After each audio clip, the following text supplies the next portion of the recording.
microphones on mute during the meeting, unless or until you want to comment. And could I also ask officers to turn off your video feed unless you wish to speak.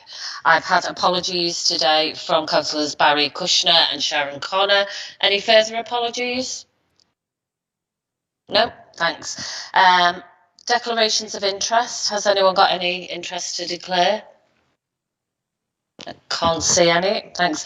Item 2, which is the minutes of the last meeting on the 19th of March. Are the minutes of our last meeting agreed? Yeah, thanks. Item 3, which is Mayoral Reports, there's none to be considered today.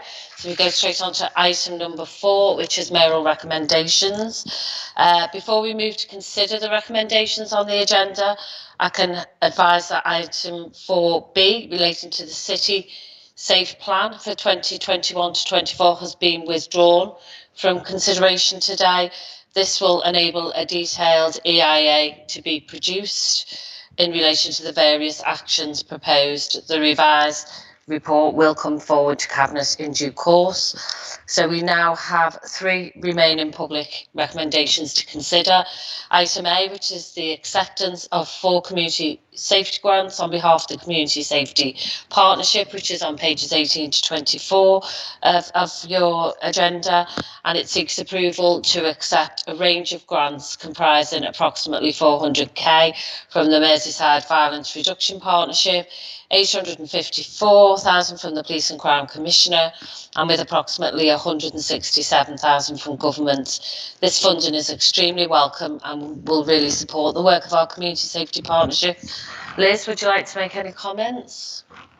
Thanks, Wendy. Other than to confirm what you say, that it's really welcome that we're still getting this funding, particularly from the Office of the Police and Crime Commissioner and a number of other funding pots as well, which allow us to really focus locally on the issues that are priorities for us. And in particular, I'm really pleased that City Safe are again focusing on domestic abuse as a key priority for the city, because we know the impact that has in terms of people failing to achieve their full potential because of the environment that they're living in and because of the situation that they're living in. So it's really welcome. And also we've got other key priorities around serious violence and reducing reoffending. So it allows us to really tackle issues on a local level, work in partnership with trusted organisations that know communities best. And so, yeah, it's just a really welcome pot of money. So thank you. Thanks, Liz. Any other comments? No? Other reports, the recommendations are set out in the report. Agreed. Yeah, thank you. Item C, which is the acceptance of the Troubled Families Grant, which is on pages 57 to 60. And again seeks approval to accept grant funding from MHCLG to fund a Troubled Families programme, which provides intensive early help support for some of our most vulnerable families in the city, with an indicative allocation for 2021-22 of around 2.42 million. I'm really pleased to welcome this extra funding, which will help support families with multiple and complex needs, and will also provide a catalyst for local services to transform and work together more effectively and cost effectively to achieve much better outcomes for families in the city. Lily, would you like to make some comments? Thanks, Wendy. Yeah, just to echo your comments really, and to say the work of our early help is so essential in preventing more children to become looked after in the city. So the work that they do is fantastic. So I really welcome this because it'll help us achieve, you know, reducing the number of looked after children coming into our city. Thanks. Thanks, Lily. Any other comments? No, so the other recommendations are set out in the report. Agreed. Yep, thank you.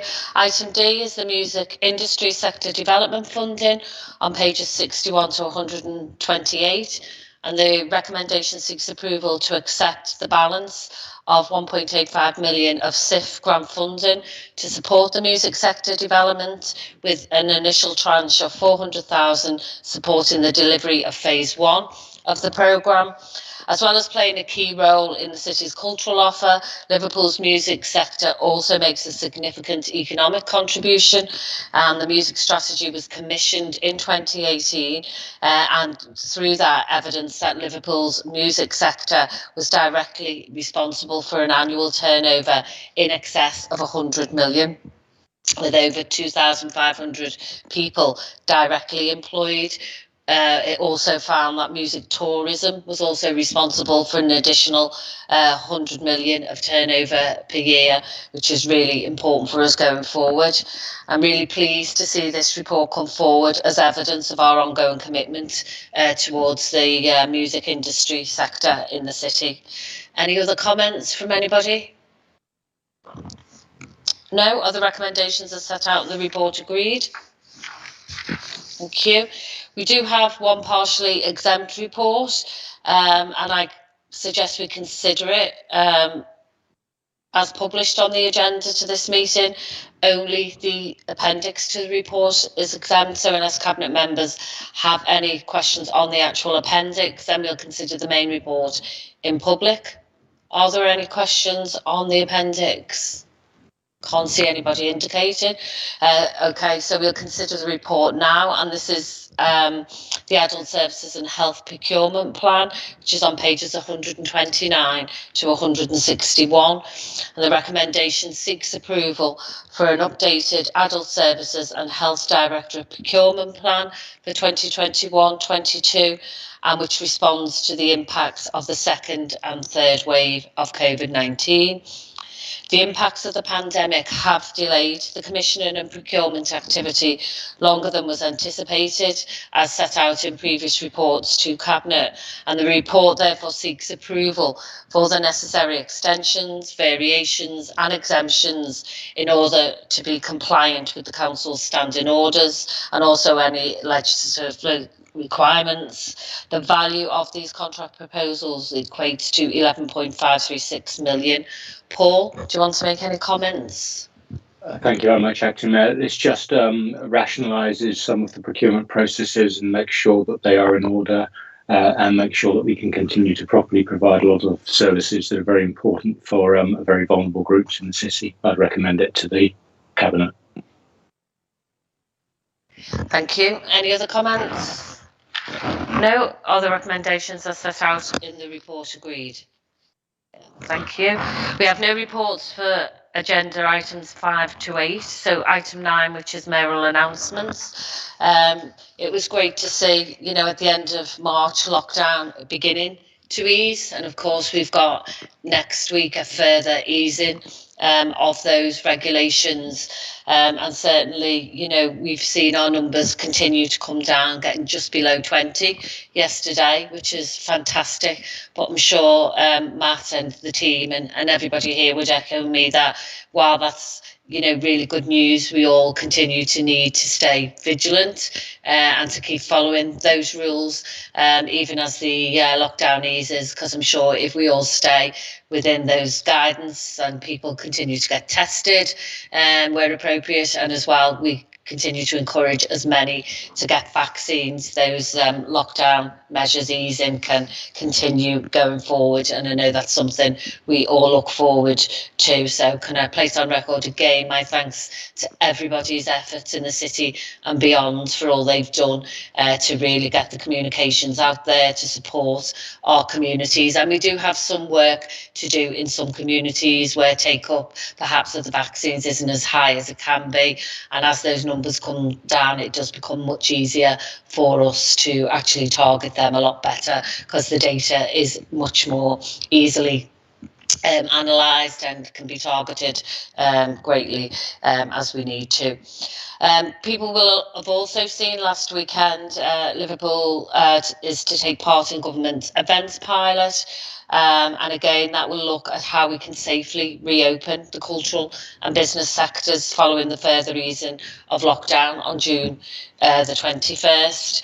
And I've got to say to people, COVID safety is our absolute priority in all of this. We're proud to join scientists, our public health officials and industry experts in the trial, which will produce evidence to enable the sectors to slowly and safely open. The research will use key scientific data to explore how different approaches to social distancing, ventilation and lateral flow tests could ease opening and safely maximise participation going forward. The review will look at how that will be managed in a variety of settings, from major sports stadiums across the country to comedy clubs, theatres, wedding venues, and that will take place across the summer. So we were delighted that government invited us to be part of that programme. I'm aware that there's been some misinformation around the programme, and I'd like to assure you and categorically say this is not part of any sort of vaccine passport. It is how looking at we can reopen that sector safely, and the trials will not involve that vaccine passport, as was largely recorded at the weekend, unfortunately. And particularly one venue, the comedy club, did get a lot of negative social media around that. It's also great to see our film production here continue to grow. Our Liverpool-based production, The Irregulars, has topped the Netflix charts in its premiere this week, which again is great when you consider the work we're doing on Edge Lane, not just in regenerating that community, but getting those pop-up studios and then later the permanent studios. It's set in Victoria and London, but I'm sure if you're watching it, many will see that filming that took place right across our region, which is brilliant. And we'll all see those familiar sites of the Georgian Quarter, Croxteth Hall, Sefton Park and Liverpool Town Hall that were all used as part of that. So it's great to see that again. And as we say, the weather's starting to get better, and people are starting to get out and about. We just going forward, and particularly next week as the retail offer opens and we've got outside, sort of venues for pubs and restaurants, we do urge everybody to abide by those rules. As I said earlier, keep to those, groups of 6. And make sure that you are wearing your face coverings, washing those hands regularly and getting plenty of fresh air, as we all will have been doing these last few days. So unless there's any other announcements from any cabinet members or officers? No, I can't see any indications. Can I thank everybody for attending today, and that concludes the live stream of our meeting. Thanks everybody.